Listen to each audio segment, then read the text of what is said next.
जंगल में रह के भगाने का काम बिरसा मुंडा के नेतृत्व में आदिवासी समाज के लोगों ने किया है। जंगल में रह के शिबू सोरेन जी के नेतृत्व में झारखंड को बनाने का काम झारखंड के लोगों ने किया है। जंगल में रहकर अपने अधिकारों की लड़ाई लड़ने वाले लोगों को जेल से डराने की कोशिश मत करना। तुम्हारी जमानतें पूरे देश में जब्त कराने के लिए देश के आदिवासी, दलित, पिछड़े समाज के लोग एकत्रित हैं। बिल्कुल ठीक कहा दीपांकर भाई ने।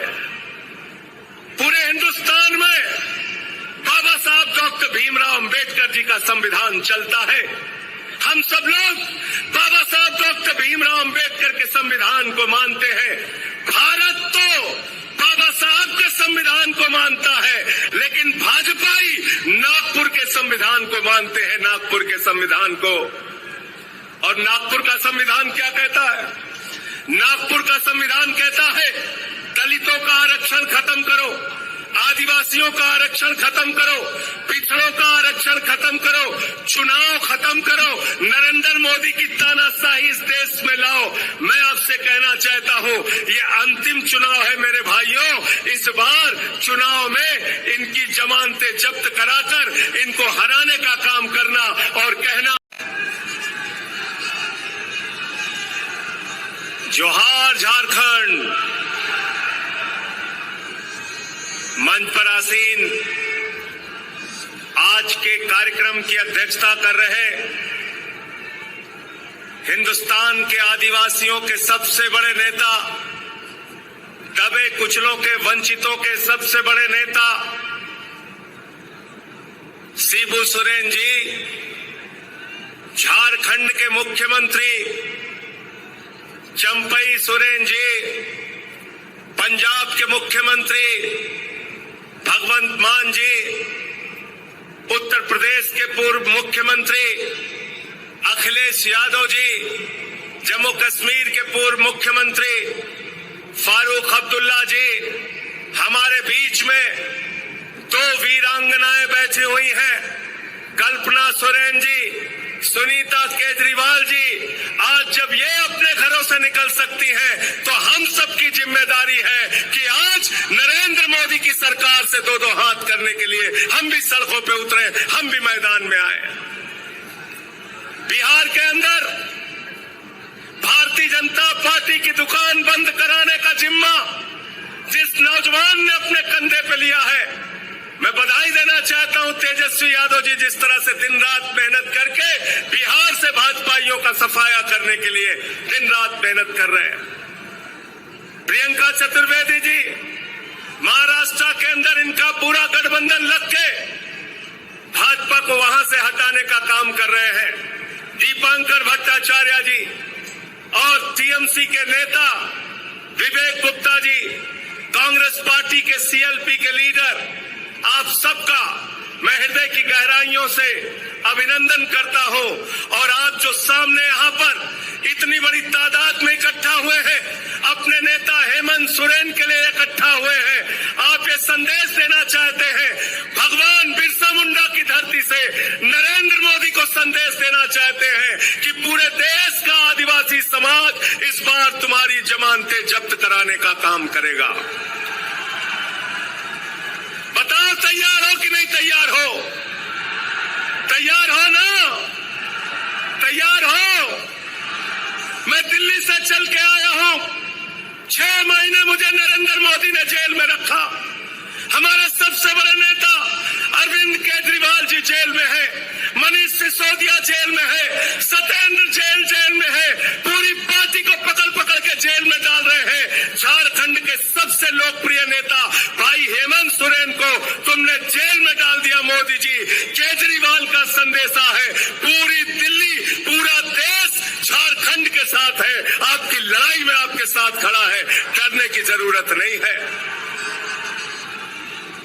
तुम जेल से डरा रहे हो, भगवान बिरसा मुंडा के अनुयायियों को जेल से डराते हो। अरे हमारा इतिहास पढ़ लेना, झारखंड का इतिहास पढ़ लेना। नरेंद्र मोदी जी अंग्रेजों को जंगल में रह के भगाने का काम बिरसा मुंडा मुंडा के नेतृत्व में आदिवासी समाज के लोगों ने किया है। जंगल में रहकर शिबू सोरेन जी के नेतृत्व में झारखंड को बनाने का काम झारखंड के लोगों ने किया है। जंगल में रहकर अपने अधिकारों की लड़ाई लड़ने वाले लोगों को जेल से डराने की कोशिश मत करना। तुम्हारी जमानतें पूरे देश में जब्त कराने के लिए देश के आदिवासी, दलित, पिछड़े समाज के लोग एकत्रित हैं। बिल्कुल ठीक कहा दीपांकर भाई ने। पूरे हिंदुस्तान में बाबा साहब डॉक्टर भीमराव अंबेडकर जी का संविधान चलता है। हम सब लोग बाबा साहब डॉक्टर भीमराव अंबेडकर के संविधान को मानते हैं। भारत तो बाबा साहब के संविधान को मानता है, लेकिन भाजपाई नागपुर के संविधान को मानते हैं, नागपुर के संविधान को। और नागपुर का संविधान क्या कहता है? नागपुर का संविधान कहता है दलितों का आरक्षण खत्म करो, आदिवासियों का आरक्षण खत्म करो, पिछड़ों का आरक्षण खत्म करो, चुनाव खत्म करो, नरेंद्र मोदी की तानाशाही इस देश में लाओ। मैं आपसे कहना चाहता हूं, ये अंतिम चुनाव है मेरे भाइयों। इस बार चुनाव में इनकी जमानतें जब्त कराकर इनको हराने का काम करना और कहना हम देश का संविधान बदलने नहीं देंगे। बताओ, इस लड़ाई में आप लोग तैयार हो? हाथ उठा के संविधान बचाने के लिए तैयार हो? लोकतंत्र को बचाने के लिए तैयार हो? अरे ये वोट की ताकत जो आपसे छीनी जा रही है, उस ताकत को बचाने के लिए तैयार हो ना? आरक्षण को जो खत्म करने की भाजपा ने कोशिश की है, उसको बचाने के लिए तैयार हो कि नहीं हो? क्या कहते हैं भाजपाई? अयोध्या से इनका कैंडिडेट है लल्लू सिंह। वो कहता है 400 सीट दे दो, संविधान बदलना है। ज्योति मिर्धा बीजेपी की प्रत्याशी कहती है 400 सीट दे दो, संविधान बदलना है। अनंत हेगड़े भारतीय जनता पार्टी की सरकार का पूर्व केंद्रीय मंत्री कहता है 4 सीट दे दो, संविधान बदलना है। अभी अरुण गोविल ने मेरठ में कहा 400 सीट दे दो, संविधान बदलना है। याद रखना, ये संविधान बदलेंगे तो आरक्षण खत्म करेंगे, ये संविधान बदलेंगे तो चुनाव में जो वोट देने की आपकी ताकत है उसको खत्म करेंगे। बिहार में लड़ रहे थे तेजस्वी यादव जी, 2015 के चुनाव का रिकॉर्ड उठा के देख लेना। मोहन भागवत ने कहा था आरक्षण खत्म होना चाहिए, आरएसएस के नेता ने कहा, मोहन वैद्य ने कहा आरक्षण खत्म होना चाहिए। मैं कहना चाहता हूं, जब तक हम लोग इस धरती पर जिंदा हैं, आरक्षण का अधिकार, संविधान का अधिकार हम खत्म होने नहीं देंगे। तैयार हो ना? भाजपा ये भ्रष्टाचार के खिलाफ बोलते हैं, नरेंद्र मोदी जी भ्रष्टाचार के खिलाफ बोलते हैं। हेमंत सोरेन जी को झूठे आरोप में जेल में डाल दिया, अरविंद केजरीवाल को झूठे आरोप में जेल में डाल दिया। भ्रष्टाचार के खिलाफ नरेंद्र मोदी जी बोलते हैं, भ्रष्टाचार के खिलाफ भाजपाई बोलते हैं, तो लगता है ओसामा बिन लादेन और डाकू गब्बर सिंह अहिंसा पे उपदेश दे रहा है। ओसामा बिन लादेन और डाकू गब्बर सिंह अहिंसा पे उपदेश दे रहा है। 2014 के बाद इस देश के अंदर एक मोदी वॉशिंग पाउडर निकला है, मोदी वॉशिंग पाउडर। वो चुटकियों में सारे दाग धुल देता है, चुटकियों में सारे दाग धुल देता है। उस मोदी वॉशिंग पाउडर ने कहा अजीत पवार के ऊपर 70,000 करोड़ का घोटाला लगाया, आरोप लगाया, खुद प्रधानमंत्री ने लगाया, बीजेपी के साथ शामिल कर लिया। छगन भुजबल पर भ्रष्टाचार का आरोप लगाया, बीजेपी के साथ शामिल कर लिया। हसन मुश्रीफ पर भ्रष्टाचार का आरोप लगाया, बीजेपी के साथ शामिल कर लिया। अशोक चौहान पर भ्रष्टाचार का आरोप लगाया, बीजेपी के साथ शामिल कर लिया। नारायण राणा पर भ्रष्टाचार का आरोप लगाया, बीजेपी के साथ शामिल कर लिया। मुकुल राय शुभेंदु अधिकारी पर भ्रष्टाचार का आरोप लगाया, बीजेपी के साथ शामिल कर लिया। हेमंत बिस्व शर्मा पर भ्रष्टाचार का आरोप लगाया, बीजेपी के साथ शामिल कर लिया। बीजेपी का नारा है जो जितना बड़ा भ्रष्टाचारी वो उतना बड़ा पदाधिकारी। गलत तो नहीं कह रहा हूं, गलत तो नहीं कह रहा हूं। जितने भ्रष्टाचारी है कहां है आज? मोदी जी कहते हैं भ्रष्टाचारियों को नहीं छोड़ूंगा, ये मोदी की गारंटी है। मैंने कहा मोदी जी बिल्कुल आप ठीक कहते हैं, आप एक भी भ्रष्टाचारी को नहीं छोड़ेंगे, ये मोदी की गारंटी है। भ्रष्टाचारियों को नहीं छोड़ूंगा, इस बात की गारंटी है। पूरब से लेकर पश्चिम तक, उत्तर से लेकर दक्षिण तक सारे भ्रष्टाचारियों को बीजेपी में शामिल करूंगा, इस बात की गारंटी है।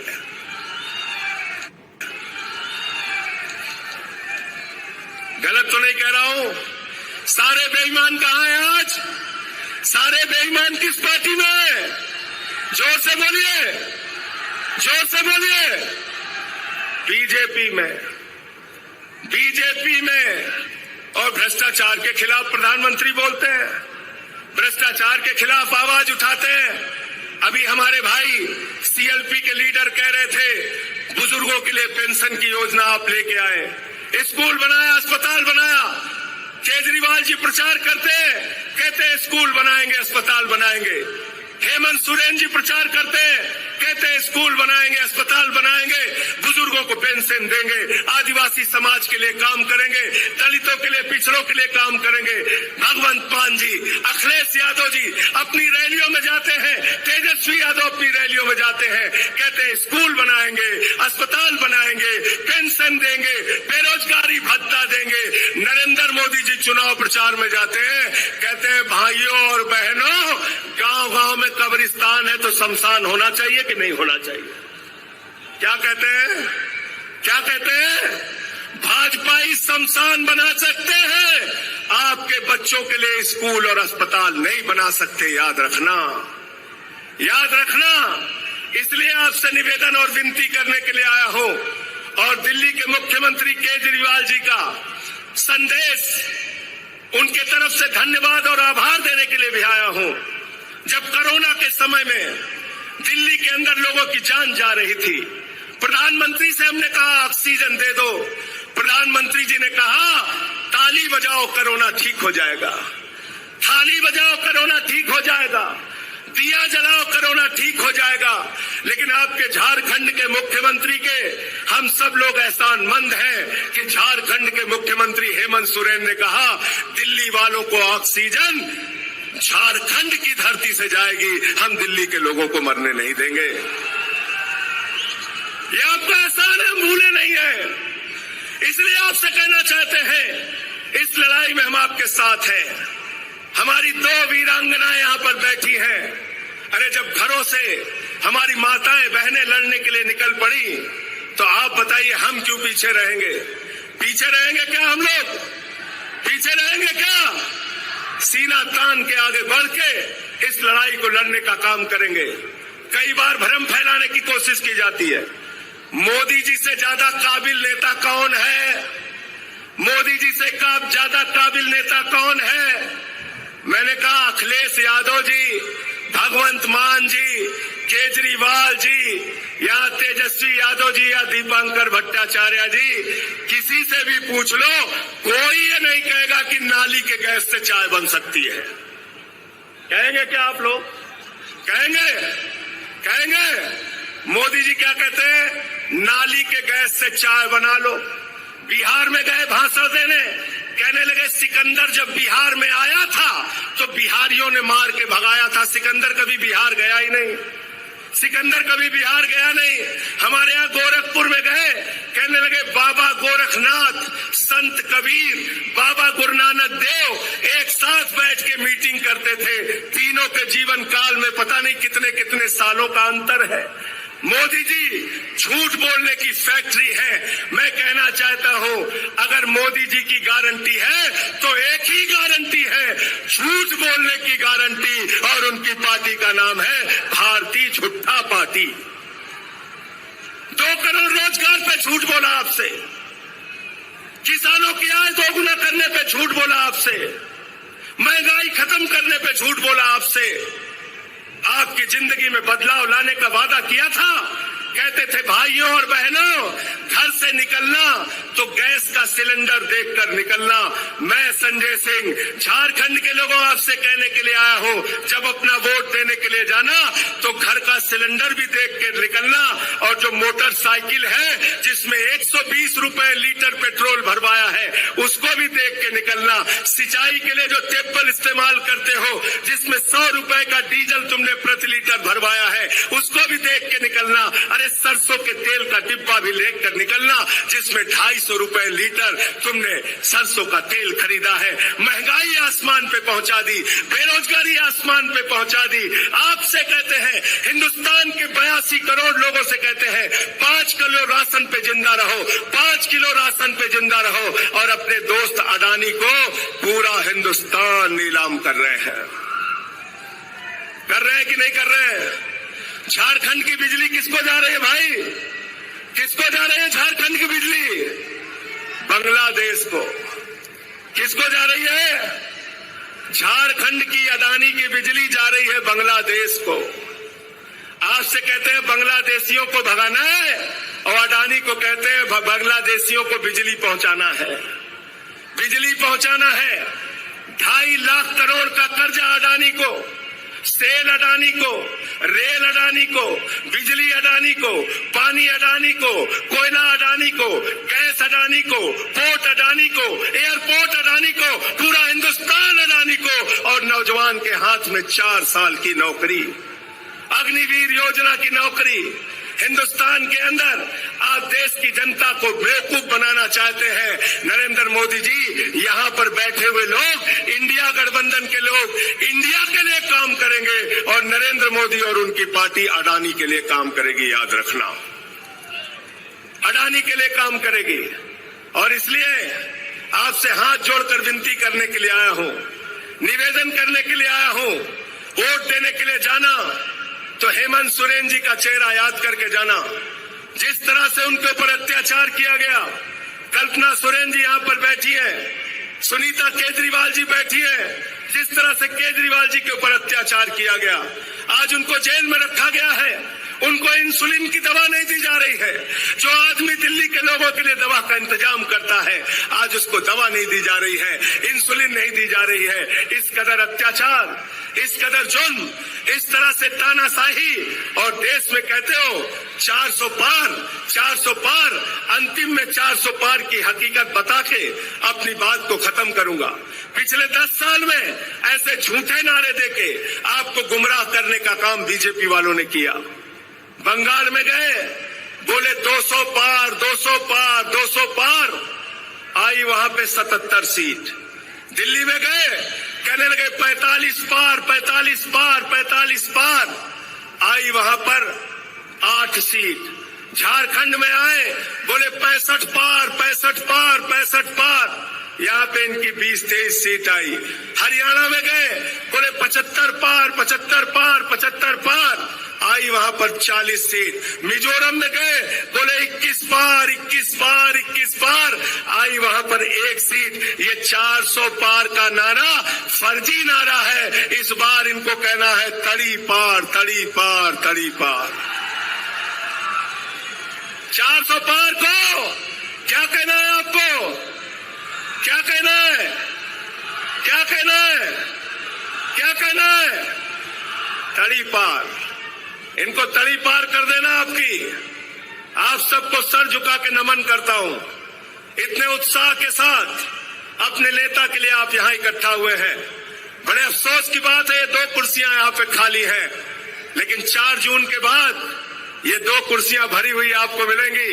दोनों नेता हेमंत सोरेन जी, अरविंद केजरीवाल जी बाहर होंगे, और देश के अंदर 4 जून को बदलाव होगा। इंडिया गठबंधन की सरकार बनेगी, और भाजपाइयों का पूरे देश से सफाया होगा। ये संदेश पूरे देश में बताइए, पूरे देश में पहुंचाइए। अखिलेश यादव जी ने उत्तर प्रदेश में पीडीए का नारा दिया है। पिछड़ा, दलित, आदिवासी, अल्पसंख्यक सारे लोग इकट्ठा होकर इनको हराने का काम करेंगे। और ये तो किसी के भी सगे नहीं है, किसी के भी सगे नहीं है। आपने देखा क्षत्रिय समाज के लिए कैसी टिप्पणी की। भाजपा सरकार के केंद्र मंत्री रूपाला ने क्षत्रिय समाज के बहु बेटियों पे सवाल उठाया। मैं कहना चाहता हूं राजपूत समाज के लोगों, अगर जरा सा भी स्वाभिमान तुम्हारे अंदर है तो भाजपा को इस बार अपने वोट की ताकत से सबक सिखाने का काम करो और इनके खिलाफ वोट दो। इनका झंडा उठाना बंद करो। इनको कंधे पर बैठा के तुमने कहां से कहां पहुंचा दिया और आज ये तुम्हारी बहु बेटियों पे सवाल उठा रहे हैं। इसलिए मैं फिर से एक बार आपको नमन करते हुए, प्रणाम करते हुए आज की कामयाब रैली के लिए झारखंड मुक्ति मोर्चा के सभी नेताओं को बधाई देते हुए, इंडिया गठबंधन के सभी नेताओं और कार्यकर्ताओं को बधाई देते हुए जोहार झारखंड, जय हिंद, जय हिंद। बहुत बहुत धन्यवाद।